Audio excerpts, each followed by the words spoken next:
ഓം നമോ ഭഗവതേ വാസുദേവായ. ഓം ശ്രീകൃഷ്ണ പരമാത്മനേ നമഃ.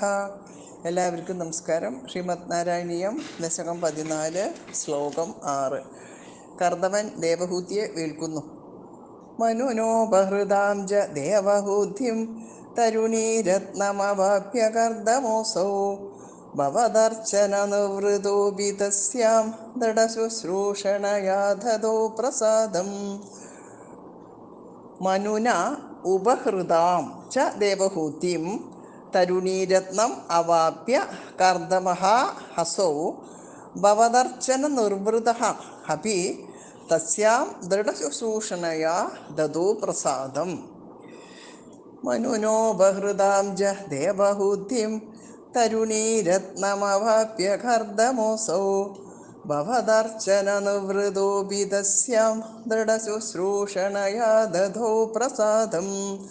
അസോ കർദമഃ, ഈ കർദമനാകട്ടെ, മനുന ഉപഹൃത, മനു ആദരവോടെ കൊണ്ടുവന്നു കൊടുത്ത, അതായത് നാരദ മഹർഷിയാൽ പ്രേരിതനായ സ്വയംഭുവ മനു ശതരൂപ എന്ന പട്ടമഹർഷിയോടും ഗുണവതിയായ ദേവഹൂതിയോടും കൂടി കർദമ പ്രജാപതിയെ സമീപിച്ചു. അങ്ങനെ സ്ത്രീരത്നമായ ദേവഹൂതിയെ കർദമന് സമർപ്പിച്ചു.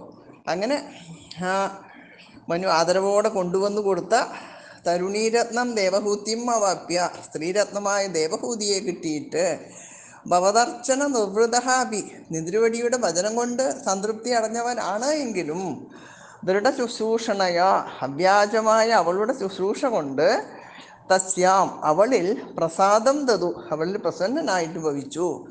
അതായത് ഒരു സ്ത്രീ ശുശ്രൂഷ കൊണ്ടാണ് ഭർതൃപ്രീതി സമ്പാദിക്കേണ്ടത് എന്ന് സാരം. ഈ കർദമനാകട്ടെ മനു ആദരവോടെ കൊണ്ടുവന്നു കൊടുത്ത സ്ത്രീരത്നമായ ദേവഹൂതിയെ കിട്ടിയിട്ട് നിന്ദ്രോടിയുടെ ഭജനം കൊണ്ട് സംതൃപ്തി അടഞ്ഞവനാണ് എങ്കിലും അവ്യാജമായ അവളുടെ ശുശ്രൂഷ കൊണ്ട് അവളിൽ പ്രസന്നനായി ഭവിച്ചു. മനുനോപഹൃതാം ച ദേവഹൂതിം തരുണീരത്നമവാപ്യ കർദമോസൗ ഭവദർച്ചന നിവൃതോപി തസ്യാം ദൃഢശുശ്രൂഷണയാ ദദോ പ്രസാദം.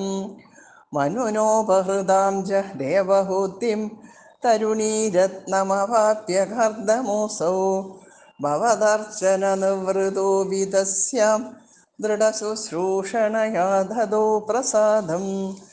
മനുനോപഹൃതാം ച ദേവഹൂതിം തരുണീരത്നമവാപ്യ കർദമോസൗ ഭവദർച്ചന നിർവൃതോപി തസ്യാം ദൃഢശുശ്രൂഷണയാ ദദോ പ്രസാദം. സർവത്ര ഗോവിന്ദനാമ സങ്കീർത്തനം. ഗോവിന്ദ ഗോവിന്ദ.